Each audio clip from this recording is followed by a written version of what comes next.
Okay, good afternoon, everybody. Welcome to the last session of the day. I cannot believe you're all here and so alert and so awake and still eager to learn. So thank you for staying engaged through a day full of learning. So I met many of you in the last session on implementation. My name is Jo Ann Isken, and I'm chair of the Instructional Quality Commission, and I am privileged to be here with my co-presenter. Robert, I'm going to let you want to introduce yourself, and then I'll kick us off. Hi, everybody. Hi, I'm Robert Linquanti from the California Comprehensive Center at Wested, getting over a 4-day cold, so you'll forgive me, I can barely hear, and I may sound a little stuffy, but I'm alive and kicking. So let me just say, Robert with a cold is, what is like having still a rock star here, even if they're at half speed. So we're so fortunate that he's here. So we're here to talk about assessment. I want to put a disclaimer out there as the introduction that if you're here to hear about the SBAC, you're not going to. And the reason you're not going to hear about the SBAC, that's not what this session is about, is that we are going, really the message we're trying to send is that we, with the ELA-ELD framework, we're attempting to shift the paradigm away from teaching to the test and focusing on the test as the target and shifting our thinking to saying what we need to focus on is student learning, because if we focus on student learning, they will be ready for the test.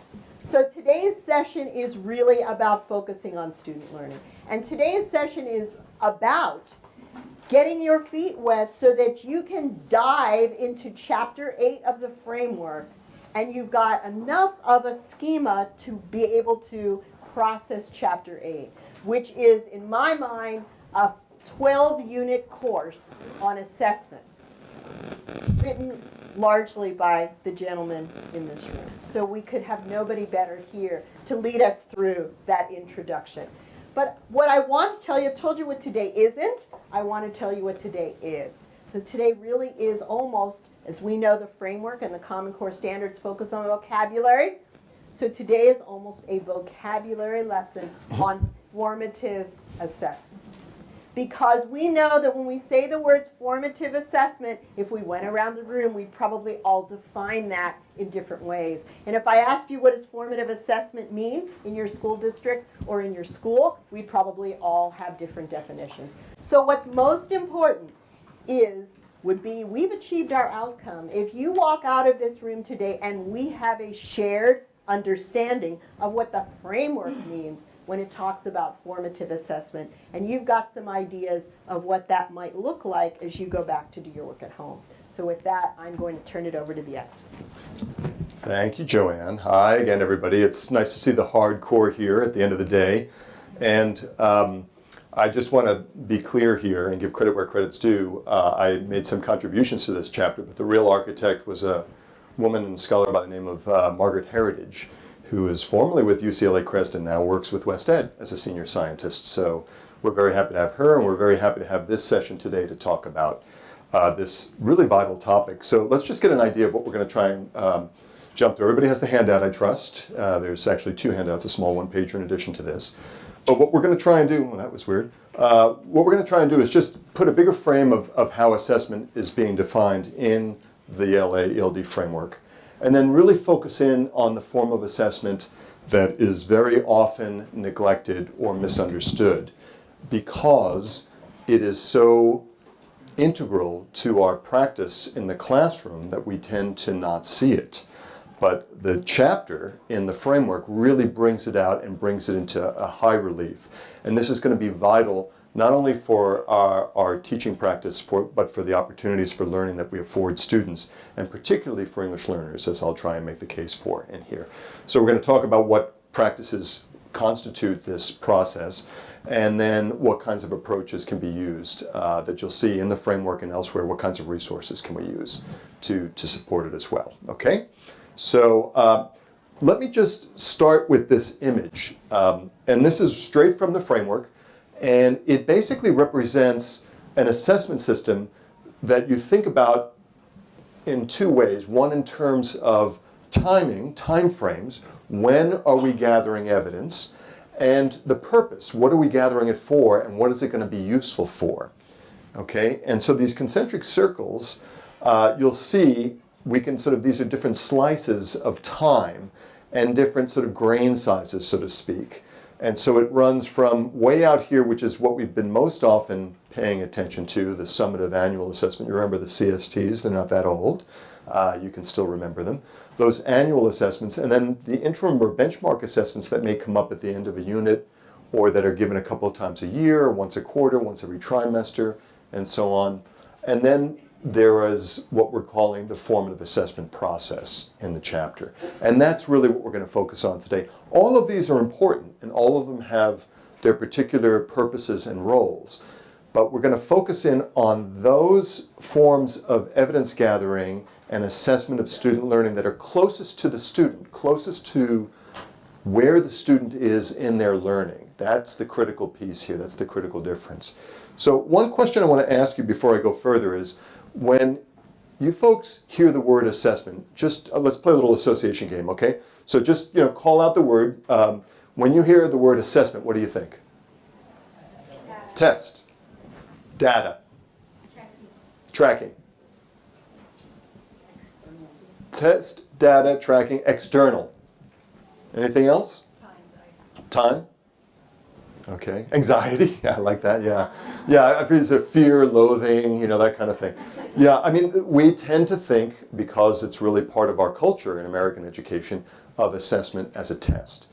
And one of the things that the framework does very clearly is to reframe assessment not as a test, but to really go with what the National Research Council said a long time ago. Assessment is actually a process of reasoning from evidence that we gather. So once we make that shift and really think of that, then a lot of this starts to become clear. So I wanted to plant that seed now before we dig in. Let's take a look at each of these rings, and you'll notice the largest ones are sort of closest to are the students meeting the overall standards, whereas the other rings going closer to the student. Let's unpack that a bit. So if you think of this as assessment cycles, then at the largest level, those once-a-year assessments, they're really thinking about extended periods of instruction. It's really about, have the students learned the standards, what the standards point to at the end of the whole period of learning, whether it's the end of course or end of grade. Okay, so that's really a sampling of the learning. Those large-scale tests are delivered once a year. They're taking a sampling of student learning. Okay, and there's very high levels of psychometric rigor in terms of reliability and validity because it's just once. And they have to be as accurate as possible, because if they're not accurate, then you've distorted what has happened over the last year. So that's what we pay a lot of attention to most of the time. The next level in, those interim or benchmark assessments, are really thinking about, well, what are the interim goals towards that end of year learning, right? So what are the goals for the unit or for the series of units that I'm working on?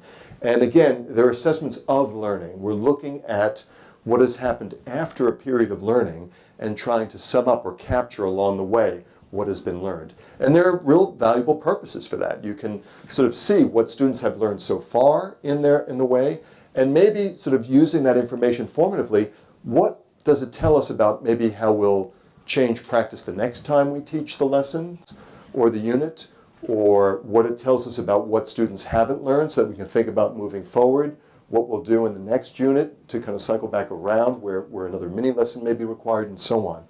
But it's really, those are the interim goals, and they give us a chance to reflect back, but again, thinking going forward.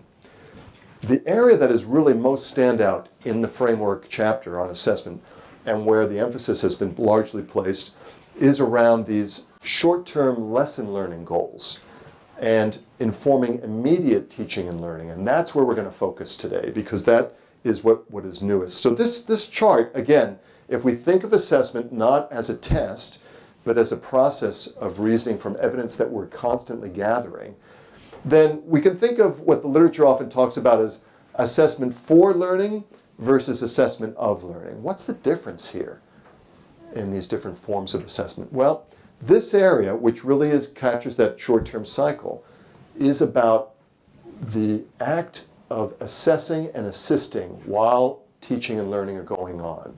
So basically, this is where the teacher and student are working together, or students are working together.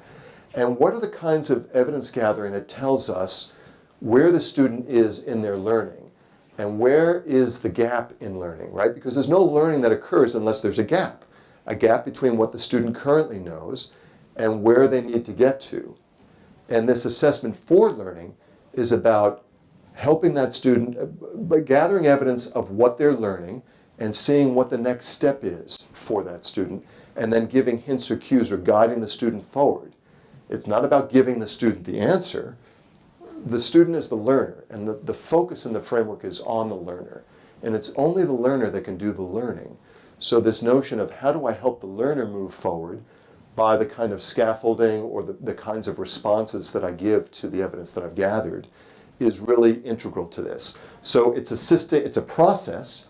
It's assisting immediate learning. The focus is not on measurement.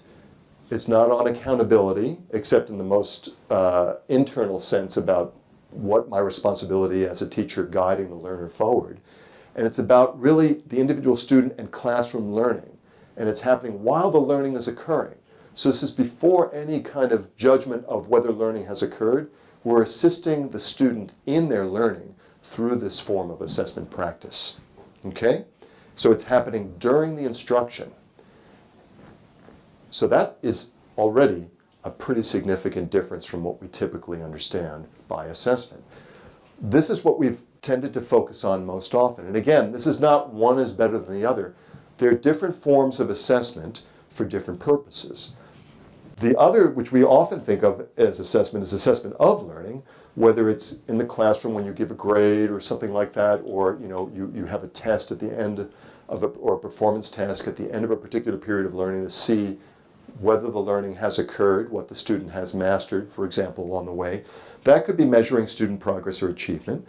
It can happen at the grade level school and so on. It's typically middle distance, so that's where those interim or benchmark assessments come.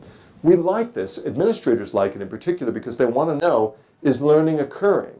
We don't want to just find out at the once a year, end of year assessment whether students have learned or not. We want evidence during the year that progress is being made. Okay, but that's after these periods of learning have occurred. And then finally, of course, we all know about the large-scale summative assessments, which are the big test, and Smarter Balance is one of those. So I want that to sort of sit with you for the moment being. And I want to move on to the next slide, because what I'm going to do is lay out a few more slides, and then I want you to discuss. We're going to have you sort of engage with thinking about this. But right now, let it kind of wash over you and think about what this means. So here's the definition from the framework itself, and it's actually the definition that's been adopted by a number of states and has just been adopted by the Standards for Educational and Psychological Testing, which is the big sort of testing experts manual, professional manual. So basically, formative assessment is a process used by teachers and students during instruction while learning is occurring that provides feedback both to teachers and students so that they can adjust ongoing teaching and learning so that students can improve in their achievement of the intended instructional goals. Okay, that's what formative assessment is. So what it's not then, let's think about what it's not. Notice, in all those words, we never said it's a test. We never said it's more frequent use of tests. We didn't say it was a score. It's not a one-time event. It's an ongoing process composed of practices. It's not something that happens after learning has occurred. That's an assessment of learning. This is while the learning is going on. And it's not something that only teachers do. This is something that students must be actively engaged in. And that means with the teacher, with themselves through self-assessment, and with their peers through peer-assisted assessment. So we're really going to dig into this a little bit and see what that looks like. So here are the practices. If it's a process, well, a process can be very vague. Let's look at what the practices are that compose this process. Well, the first one, which probably won't surprise you, is having very clear learning goals for the lesson. And not just learning goals, but what will success look like? How will the student know whether they have succeeded? Because if the learner doesn't know what the goal is, and if the learner doesn't know what success looks like for the lesson, then it's a lot harder for them to get there. So this notion of success criteria is really about what students will say, do, make, or write. All right, so that's pretty much what the success criteria are going to be manifested by, right? What students say, do, make, or write. So being very clear on the lesson learning goals is the first step.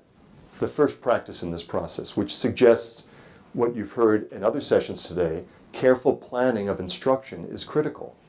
It's not just critical to teaching, it's critical to assessment as well.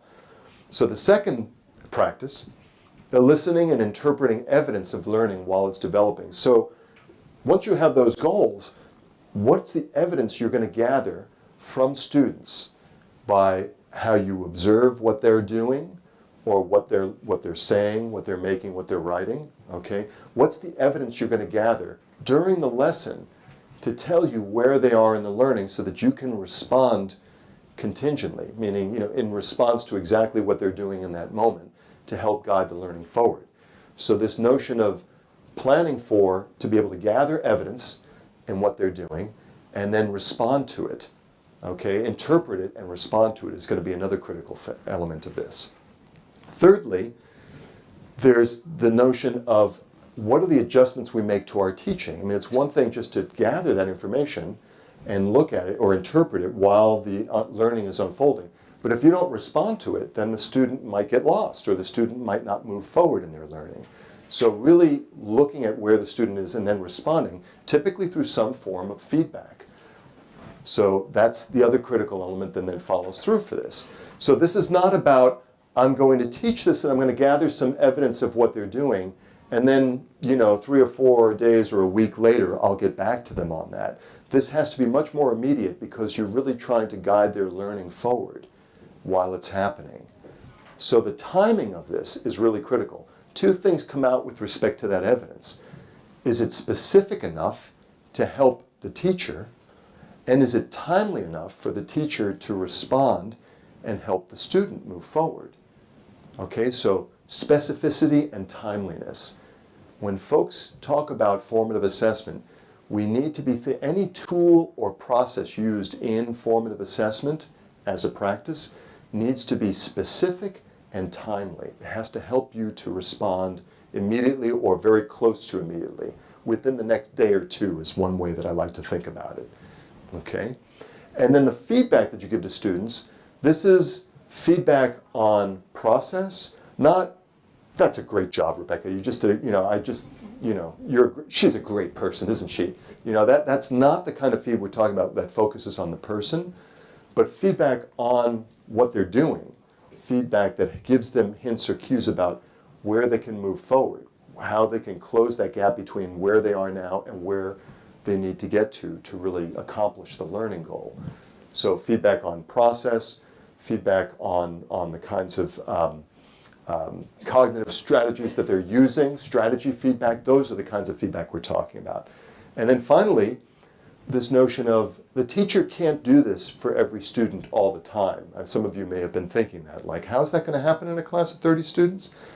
But the teacher doesn't need to if there are participant structures in place, if the lesson, the architecture of the lesson has been designed so that students really do need to work together and work with one another. You can create these opportunities for students to give feedback to one another and support one another's learning. Yes, Simi. Robert, number 1, clear learning goals and success criteria. The previous and mostly common term that we used to use is a learning outcome. Yeah, or learning How objective. can you compare that or distinct about this? I would say when we're talking about this is at the lesson level. So this is what are going to be the learning goals today in this lesson. It's not putting it out so far that you can't see it. I think we have to think about, and so a lot of times if we're talking about a certain thing that they want to learn, we have to break it down into its component parts so that we see the progression towards the goal. So these are lesson level learning goals, just to be clear, okay? And then success criteria means what will it look like? What are students going to be able to demonstrate as a result? What will they produce or say or write that really provides evidence? And do they see that? Do they know what they're aiming for? So, and by the way, Margaret Heritage and I usually do this, or have done this together. Jo Ann and Margaret and I and another gentleman from CDE did this. So this is, I'm carrying a lot of water here for Margaret's part. So I'm doing my best to channel her on that particular slide. But the other thing is to keep in mind is that, again, this process about learning goals, evidence of learning, the interpretation and response, providing feedback, and then leading to contingent teaching learning, meaning the teaching is responsive to where the students are in the given moment. This is something that is also in the framework and that really clarifies how this connects with this more rigorous instruction and the greater opportunities for learning that the framework is talking about. So this process is integral to teaching and learning. This is not teach, test, remediate, right? Which is what we so often hear. I'm going to teach, and then I'm going to test them to see if they learned, and then I'll remediate, we'll engage in remediation if they haven't learned. This is while the learning is occurring, what's going to go on to give me information or evidence that I know, and how do I respond to it to keep the learning moving forward. So here's a chart from figure 8.5, and there's one for the short cycle for the intermediate or the interim assessment, and one for the summative assessment.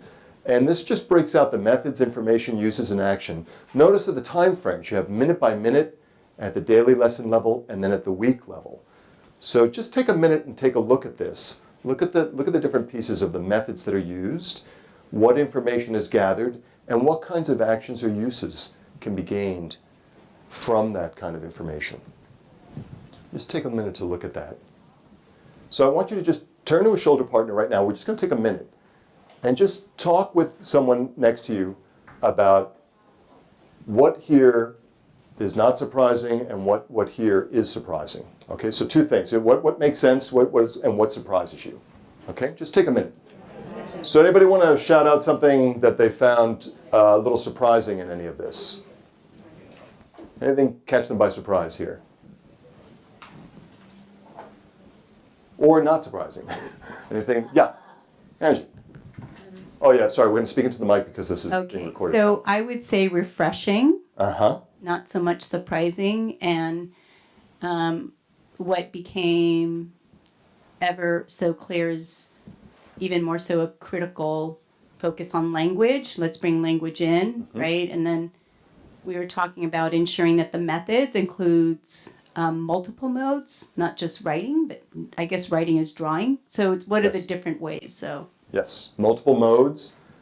Everything that a student is saying, doing, making, or writing. If there's an intentional plan to the lesson, this can all be evidence that's gathered to inform next steps. Yeah. Any other thoughts or observations? Things that caught your mind? Yeah, please.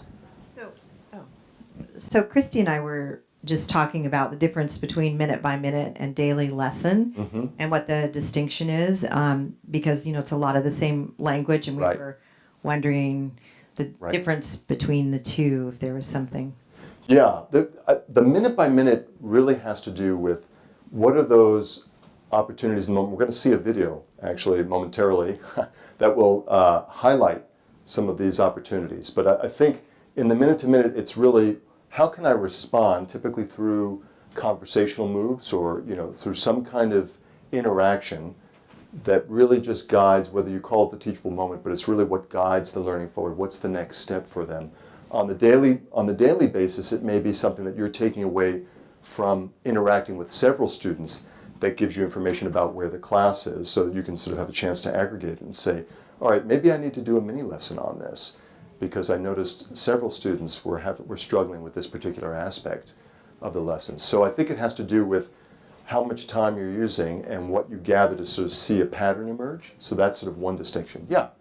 I was thinking one of the things that is new is that part of formative assessment is student to student. And that a big component of it that we're not missing is that students need to know if they know, and know if the other students are there, whether it's critiquing the reasoning of others or whatever. So I think it's a really important part of it is it's not always teacher to student. Yes. And of course, I'm doing a terrible job modeling this because this is very sort of fronted right now. But I think one of the critical things here is I heard Linda Darling-Hammond say recently, we tend to think that teaching is about talking and learning is about listening. But when you look at the literature and the research on learning sciences, it's really through engagement, so that actually learning is more about talking, right? Sort of manifesting your thinking and exploring, getting yourself, or the actual doing. And teaching is more about observing and listening, so that you can then intervene and guide in just the right way.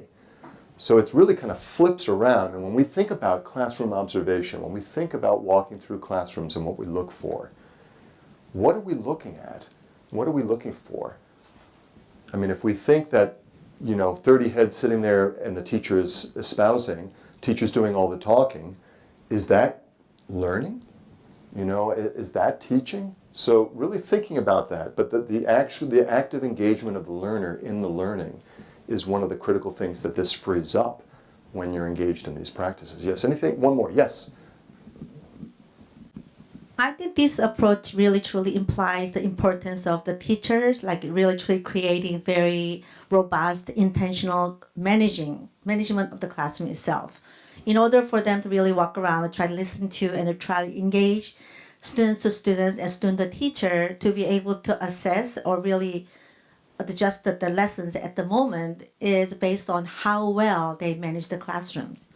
So second thing is also I think there's a very explicit way of really elevating the expectations to the rigor, and then based on the information, I saw the minute by minute and daily lesson is a full understanding.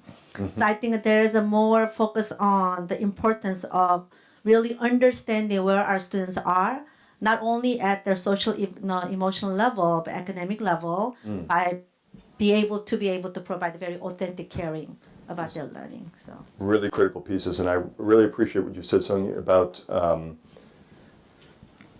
the professionalism of the teacher, or the role that the teacher is coming back into play. I mean, how many teachers in the room? I'm sorry, I meant to ask that at the beginning. How many classroom teachers in the room? Thank you for being here, guys. I know this is the heart of the matter, really, instruction. And site administrators, okay, coaches, okay, great. District staff, district support staff, great. County office folks. Okay, so we really do have a mix in the room.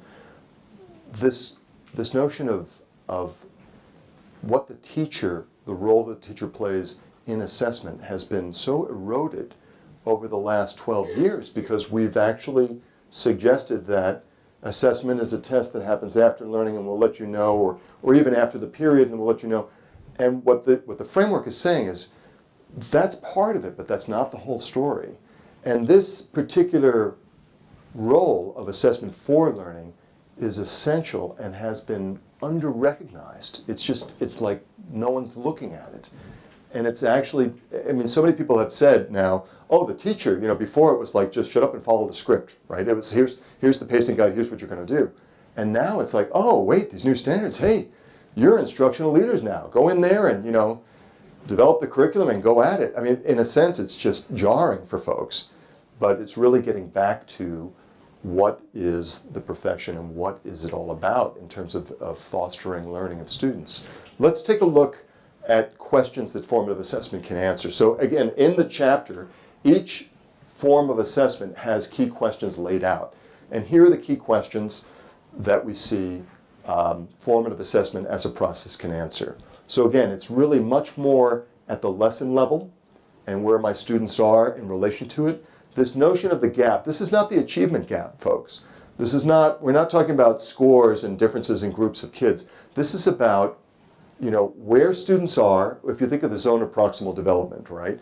Where students are in relation to the learning goal, what they can do with the assistance of a more capable peer or other, and how that scaffolding helps, that temporary scaffolding helps them to internalize and start to own the capacity to attain that particular learning goal.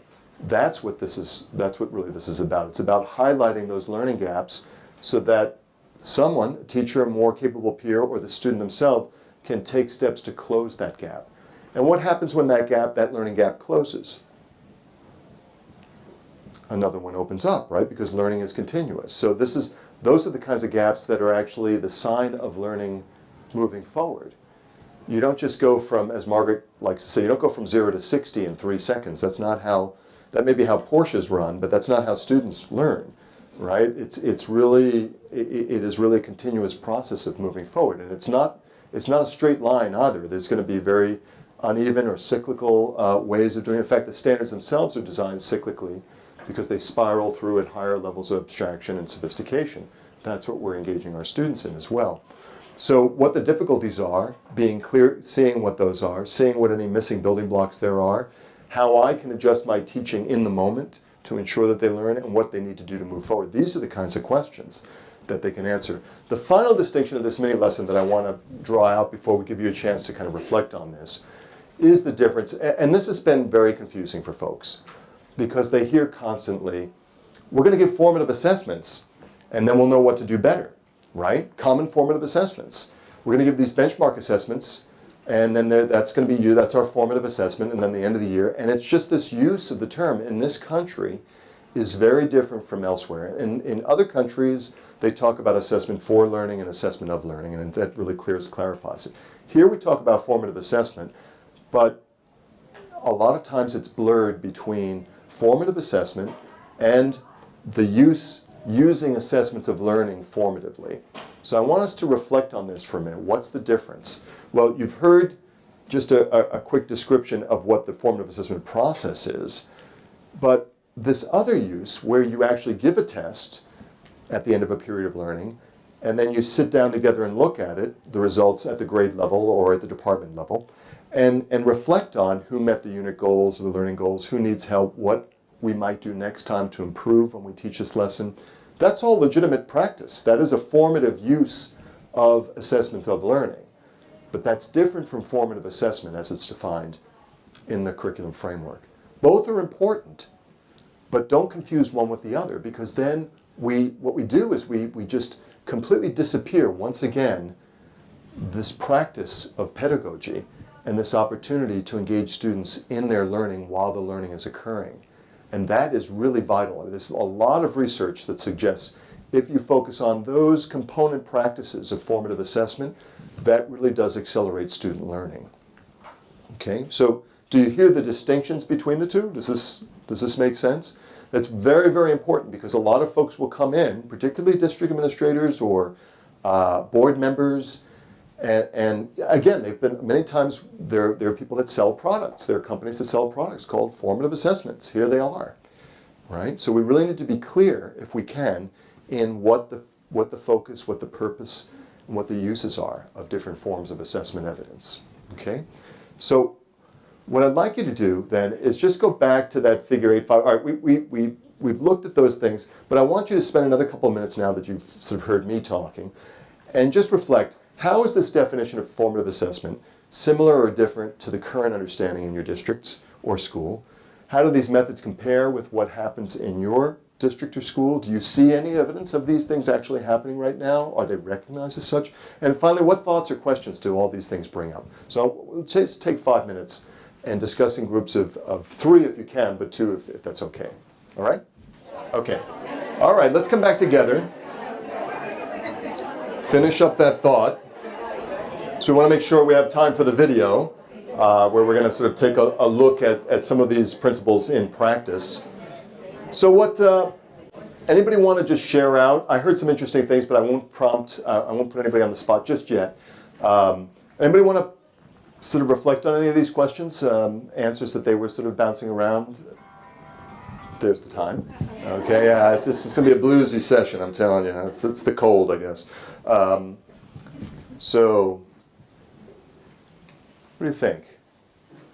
Yes? So I just shared in my group that we were having a discussion last week, and we were saying how we use the DRA, for instance. Mm-hmm. And what everybody familiar with the okay, I figured. Okay, and what came up was someone says, "Oh yeah, well we use it this way, but that's not really what it was meant for." And I'm a math toast, and I said, "Boy, I really learned something." Yeah. Because maybe we don't even understand how we're using, because we haven't really used assessments or defined them, or we've twisted them into something, right? Yeah. Because this is what we had, so we're going to make do. And so I think that, adding that adds to some of our confusion about what assessment is. Uh-huh. And I also just to add what you said about how teachers now have to recognize, well, this is stuff you've been doing all along, and now we commend you for it. There's a line that I think it was David Pearson shared with me, and he was quoting somebody else. I don't remember who. David's at Berkeley, and he said the line was, "Don't ever send an assessment in to do a curriculum's job." And you know, a lot of times that's what we have tended to do. The other thing that occurs to me, which you know I worry about, is another line from the assessment from the testing industry, is to say we set out intending to measure what's important, and we end up calling important that which we can measure. Okay, so I mean these are like caveats to remind us there are limitations to those forms of assessment. They're good for some things, and they're less strong for others. But what teachers gather from their observation and for what they do minute to minute with students day by day is something that is like a rich gold ore that we have been throwing away, I think. Yes, in the back. And please wait for the mic to get to you because we're recording the session. For our district, I think we've used a different vocabulary. We've used check for understanding for these small checks that go on during instruction. Right. We want our teachers to use that check for understanding to maybe reteach a point, go over a point again, dig a little deeper, and then end of the class period, we may have a product, we may have something to, it's not truly summative because it's going to inform what happens the next day, it's going to inform instructional planning. Yeah. But that's what we've been calling our common formative assessment. Or our formative assessment process. And I think this is really important. If other folks have similar things or want to share, yeah. All right, so let's put that's on the table. That's a good one. And related to that, one of the things I've noticed is that in our district, we say, oh yes, we're checking for understanding. But what I see here as a distinction is it's actually sort of explicitly planning for what that minute by minute or checking for understanding looks like, what those tools are, delineating them to even the same respect that we delineate the DRA or, you know, listing particular assessment tools we're going to use. In the past, we haven't done that with the minute by minute assessment. I think when what you're calling common and formative assessment, we have to think of two things. One, again, coming back to it, is the information that you gather, right? So this is what I hear you saying is really an evidence gathering strategy. That's what I'm sort of hearing.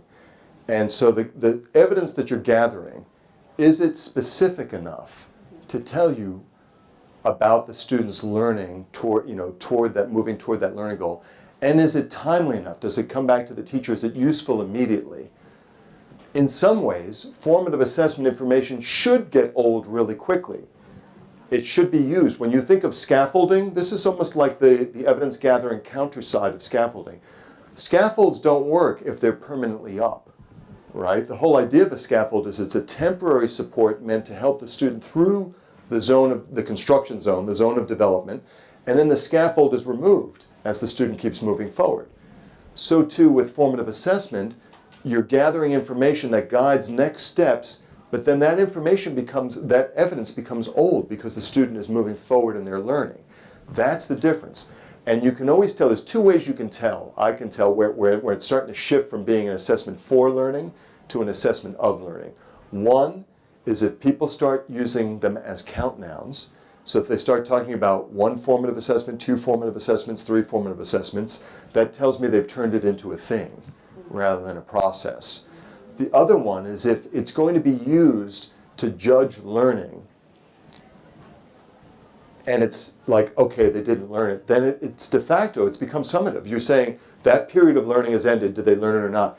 The information needs to come back in a time frame so that this teacher can respond and help the student continue to learn, meaning before the period of learning is over.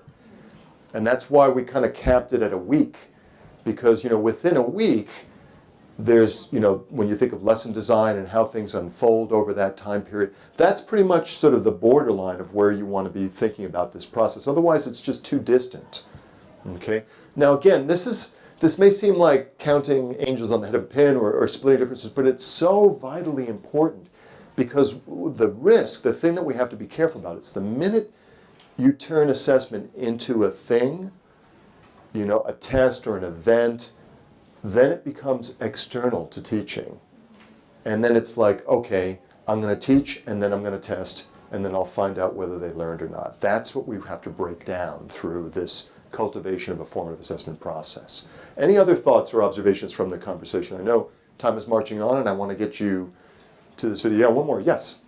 One implication I get from this, we all know the importance of professional development for teachers and stakeholders who are really forefront in doing the practice in the classroom. Yes. So even though maybe we have a clear understanding, try to provide the professional development and try to make it into relevant to sustainable in the practice, and how we can really provide the specific support for our teachers to be able to look for what exactly they may or may not know how to take, anecdotal notes.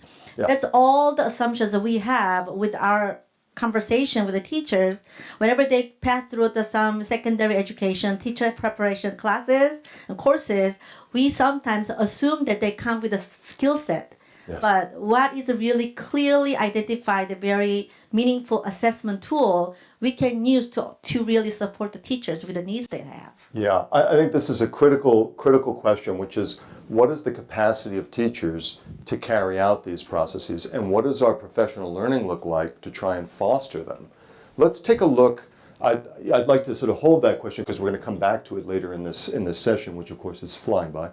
But and I want to show you a video of a third grade class, or it's a third grade class. These are students all started out as English learners in kinder, and it's a high poverty school in Skid Row in Los Angeles. And the context is, this is a math lesson where the teacher has students working in groups, and they're working on a particular word problem, and the teacher is floating from group to group and listening in. And let's watch what the teacher moves are and what the student learning tactics are, because let's just sort of take a look at it. This is a sort of we think, a very nice example of formative assessment in action. And let's Your application keyword student types and can anyone inform me of what you're working on? Can you tell me a little bit more about what you're doing as a grant? Well, we're trying to find out if it's multiplication or division, but we kind of think it's multiplication because you could tell right here. Well, first we highlighted the clue and then we shaped the keyword. That's because it says Ricardo has 1,135 US stamps, and then we read the next sentence. He has 3 times as many foreign stamps as US stamps. So then right when it said has 3 times as many, we might think that's multiplication. Because you know how in division it says in each. Mostly in division it says in each, and mostly in multiplication it says times. So the word times is already a clue informing you of this problem being a multiplication problem. So you're using clues. Now, what is a question? Now, this was a problem. What is a question? What is it that they want you to solve? They're asking us to solve how many do we have all together? Like all of them, 3 times as many as 135. That would almost be like adding 135, 135, 135. But since we're working on multiplication and division, we have to do it the opposite way. That means dividing to find out the answer, to get 3 times as many as 135. Daniel, when you were reading the question, and I'm going to have you read it one more time, and I'm going to ask that the rest of us just listen to while he's reading that question, and I want you to really notice to what he's saying and see if we can find any other keywords within that question. Okay, go ahead, Daniel. How many stamps does he have all together? So how many stamps did he have all together? Well, there's actually 2. Oh, okay. There's all together. We want to find how much does it equal and how many. So the word altogether informs you of what? They're asking us how much does it equal? How much is like addition? So this problem, it started off as multiplication when listening to you, that you felt that this was really a multiplication problem while looking at the word times. But as Daniel reread the question, it really seemed that now it's an addition problem. And a multiplication problem. Do you think it might be both? We could probably put them both together turns out. Do you think that's what they're asking you to do? Are those the next steps? Yes. Yeah. So maybe multiplication and division? I'm gonna leave that one up to you. I want to see what you come up with. Sometimes multiplication could be close to division because sometimes you don't always have to multiply. You could like just add, keep on adding. Like, it says 3 times, so then you could do 1,135, 1,135, and 1,135, and then you'll find the sum. Does anyone know what we call that when we add a number over and over and over? Pretty close. Called repeated addition. Do you remember the term repeated addition? Yes. Why don't we first we do the problem as multiplication, then the next problem we do it again, but this time addition, and the last one we can do it as division. So if we have it all the same, then it's our answer. I'm going to leave that one up to you as a group, and I want you to really think, what would be your next step? And determine if you would use those 3 steps. Would you start with multiplication and then add? And if that's the case, what would you multiply and what would you be adding? Okay, go ahead, continue. And I'm sorry I did not set this up in the best way possible. I would have said, what features of formative assessment do you see, and what participant structures and routines are in place in the classroom? So just take a couple of minutes and reflect on those questions with your group, okay? Just think about that. So let's come back together. Obviously this session is sort of a quick drink from a fire hose, but it's just a taste. So if you can hear me, clap your hands once. If you can hear me, clap your hands twice. Yes, it works with first graders, it'll work with all of us, right? So some really rich discussion, and I think let's just sort of dip in and hear a couple things. Kristen, I really liked what you were saying, so I'm wondering if you'd be willing to share some of your observations. No, actually it was the woman behind you, but if you're Kristen, you can talk too. Sure. I was just saying that she took the time to really get to the meat of what their thinking was. She didn't just say, "What do you think you should do? What are the keywords? Okay, I'm checking it off on my list and I'm moving along," because that's not going to give her any information about what she needs to do next. So she took the time to really sit and talk with those students and understand what their thinking was.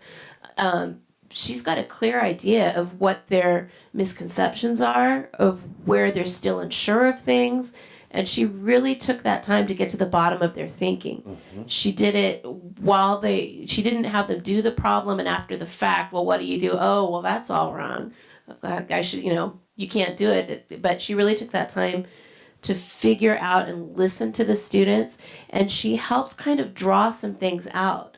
She didn't get quite all the information she wanted, so she asked some guiding questions for them to get the information she needed, and that gave her what she needed for her next steps. If she had just done a superficial quick check or hadn't taken the time with the group, she really wouldn't know what those boys needed next. So that was actually gathering evidence. And where did the time come from? Yes, please. I just like to add that, she took on like a more facilitative role instead of saying that, okay, now I want you to do this and go figure it out. But then I also thought from the secondary perspective is that, she took the time to probe the students. But I thought there would be great value for students to learn how to probe each other. But yet, these are elementary school students. I'm thinking about secondary students. Where, because, you can't wait around for a teacher to come and probe you, right? Asking probing questions. But then it'll be valuable for students to learn how to ask each other. So what makes you think that? Can you point to an evidence or, something like that? I think that would be very valuable. And what was going on in the background? Did anybody notice? I think it was what you were talking about, which is those students, there were norms and routines and participant structures in place. The culture of the classroom is a collaborative learning culture. I think even in that grade, the third grade, if you go around, you'd actually see students were probing and asking questions of each other, so that what the teacher was modeling, the students were taking up among themselves. Other observations are the really key things. She was gathering evidence. She was letting them reveal their learning through very skillful question asking. Yes, other observations or thoughts? Yes. Also interpreting that evidence as she kept gauging her questions. Say it again. She was also interpreting the evidence as she was gathering them because she kept changing her questions, and she was, as we talked about, she changed and gauged her question differently to gather more evidence. So it was just an ongoing cycle of the process of formative assessment. And this is one interaction, but very, very clearly planned. Yes. There's a moment when she sees that one of the boys wasn't, perhaps he was kind of thinking it was a division problem, and then she asks the other boy to read the problem again, because I think she saw that they were developing their conceptual understanding in this productive struggle, and it was amazing. It was very artful that she didn't give them, what is the relationship between all together and 3 times as, she just kept feeding that struggle so they would develop the conceptual understanding. That was beautiful. You could see them doing the work, yes. And Same thing. It was that they owned the problem. right, She left them with owning the problem. right. It's only the learner that can do the learning. It's, that's where the work is occurring. How many times do we walk into classrooms? Who's doing all the work? Yeah, right? And what was it? I guess John Hattie said so many students come to school to watch their teachers work. And we have to shift the cognitive load, but do it in ways that are very skillful in scaffolding that. And so some folks have asked, why don't you just call it formative instruction, right? Isn't this just good instruction? But if you think of the definition of assessment as a process of reasoning from evidence that you gather and interpret, this most definitely is assessment. And in this environment that we work in, we have to recover that as assessment, because otherwise we always think of assessment coming after the learning. I mean, we have to recover that for our teachers. So I know time is marching by. This is usually a 90-minute session, so anything else that if someone doesn't sort of raise the point or make the point, they're going to have heartburn. Because we have a few things. I mean, obviously what comes out of this is that this is a huge shift for many folks.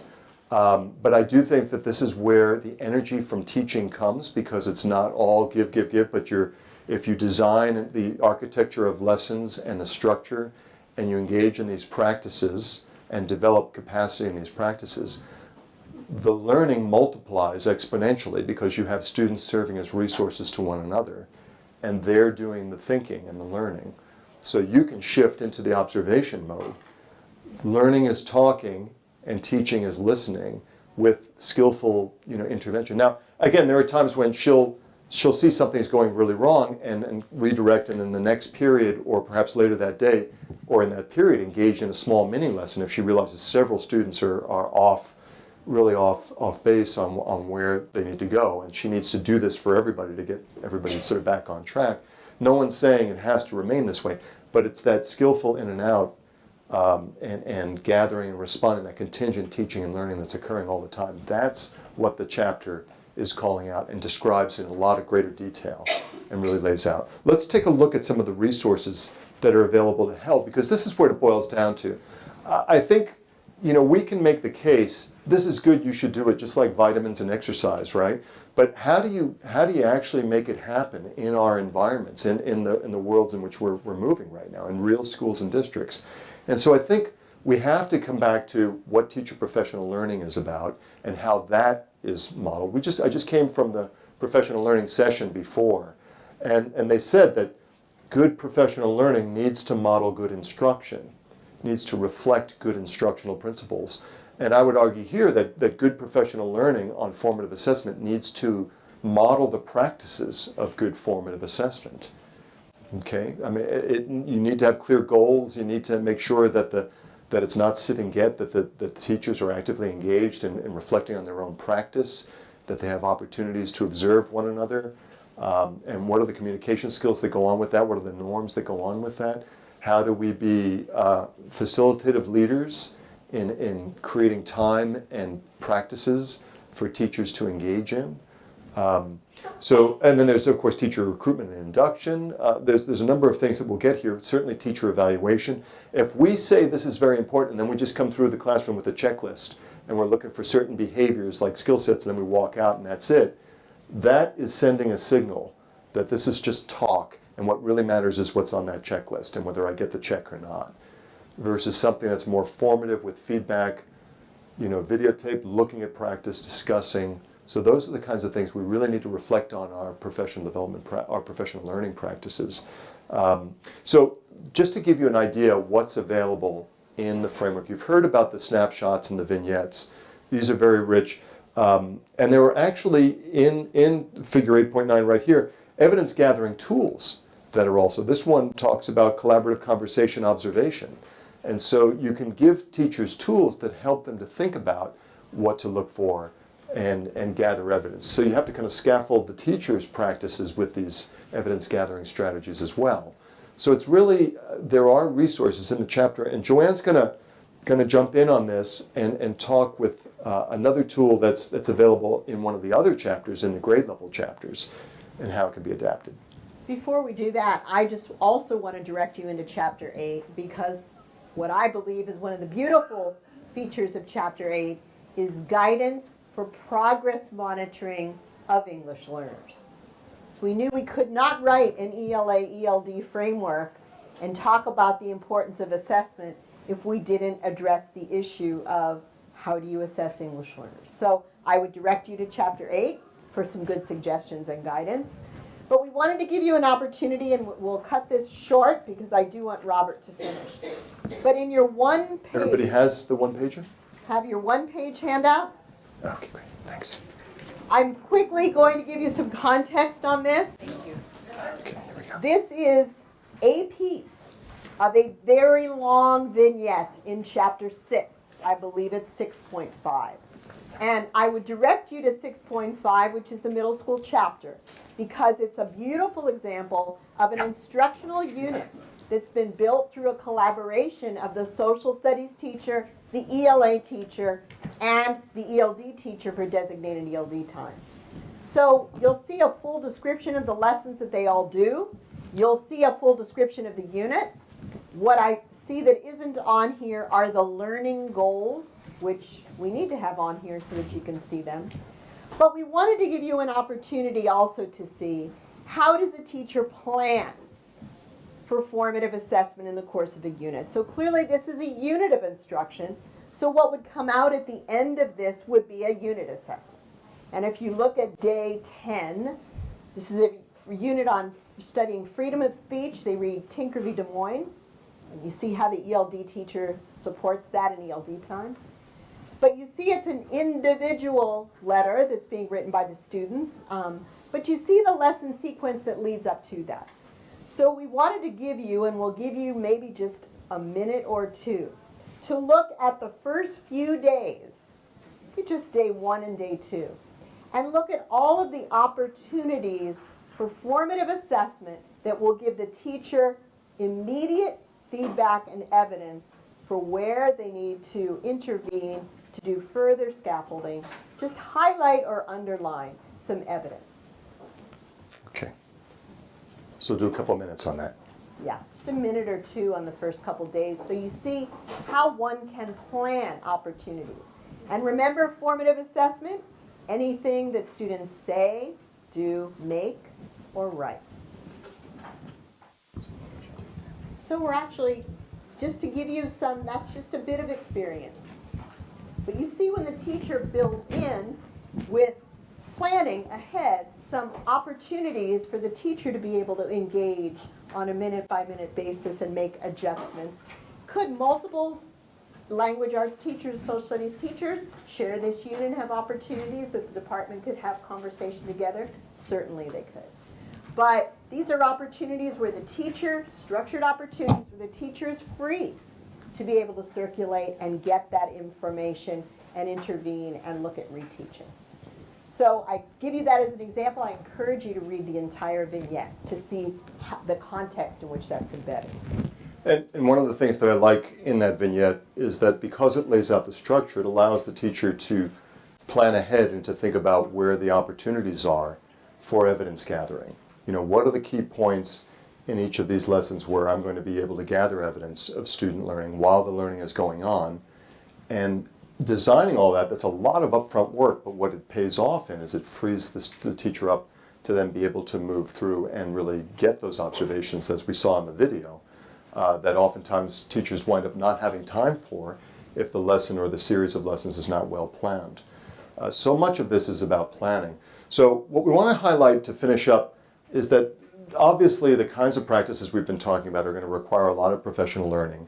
And so what are resources that you can pull from, not just in the chapter or in each of the grade level chapters? Pam mentioned this morning the ELD professional learning modules, and the second one, a deeper dive. Unit 6 talks about fostering a learning culture as a shared responsibility. And so it's got a very nice structure for helping folks to think about engaging in deep collegial conversations around problems of instructional practice, because we believe that that's really how teachers are going to be able to develop these kinds of practices, is through observing each other's work and supporting it. So what does that look like? We just want to highlight that there's a very nice resource in there about having deep conversations that challenge one another cognitively, but that aren't sort of emotionally scary, so to speak. So how to have cognitive conflict without a lot of affective conflict. And it's structured around some key questions that can be used in collaborative inquiry groups, and obviously you can read these on your own, but they're very thoughtful in terms of how to create an environment where the focus is on the work, the focus is on what the students are doing in the classroom, and keeping the focus on the practices versus on the person. So again, modeling the kinds of formative assessment practices that we talked about, where you're giving constructive feedback that focuses on process or strategy rather than on the person is one key thing here. Because we know a lot of times opening up your practice to public view can be very scary. A lot of teachers are in private practice in classrooms, and so how do we help break that down? Has to be through these kinds of trust building. The other thing that came out really clear in the measures of effective teaching studies around how do you predict, or how do you determine teachers that are truly effective with their students, is the use of student perception surveys. And this is a very powerful tool in formative assessment, where basically, and this is an example from Rick Stiggins and Jim Poplam's 2007 piece, which is online, and it's actually on that module.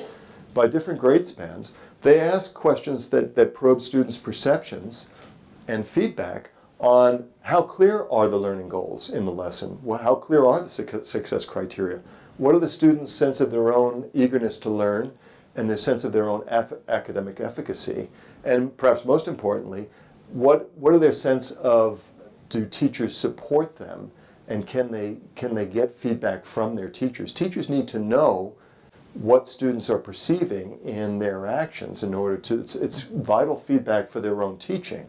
And so these student perception surveys are very simple, and yet they can be applied very nicely in a formative way through videotaping. And in fact, Memphis has an example where they have coaching, so they'll videotape teachers, they have student perception surveys, and the coach sits down with the videotaped lesson and the surveys and talks with the teacher about designing, planning where they can start to emphasize or plan improvements in their practice, and that leads to a coaching cycle. So these kinds of practices are really critical to this. There's the the Smarter Balanced Digital Library, which I would advise. The state has made it available to all educators. There are resources in here, but we need to take a critical stance and ask, anything that's available in this, is it useful, is it timely, is it aligned to what we are engaging in our lesson? This is not something you want to drive your formative assessment process. This may be one source of evidence gathering tools that you might consider for ideas, but this is not about the tools. This is really about the process and the strategies that we've talked about. So, but lots of teachers have looked through these, and it's available for you. But I would say, you need to be a critical consumer of it, like anything else that's out there.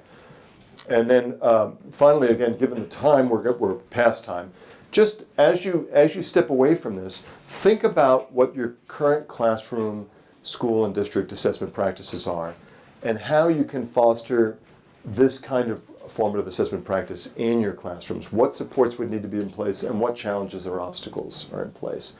Any final thoughts or considerations? I'm sorry that we've run short on time, but I think we've had a rich discussion. Any final questions or thoughts or observations?